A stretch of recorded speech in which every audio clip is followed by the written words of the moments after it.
إن الولد يتعلم وما يتهاون في حق الخلق، إن ما حدا بايعذره في حقه. وتراني يا شيخ رحت لشاهين للمرعى وقلت له: يا شاهين الشغلة هذه ما انت قادر عليها، ما طاع يسمع كلامي ولا يفهم نصيحتي له. خلاص يا حابس من غير كثر خبر، أنا برد لكم حقكم الغنم. ويش يقول ذا المهبول؟ من وين بيلقى حلالهم الحين؟ ها تم، وهو ذا اللي نبى، شاهين يرد حلالنا وحنا حبايب واخوه وقوم الرفاقه وما بيننا شيء. يا شاهين من وين بترد الحلال المسروق؟ من المربع.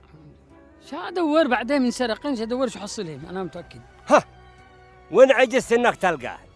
ترى بلسان الحال اللي انت فيه بتفهم انك ما انت قادر على عيشتنا وما حد بيعتمد عليك، واترك الوهم اللي انت عايش فيه. والافضل لك وقتها انك تترك الديره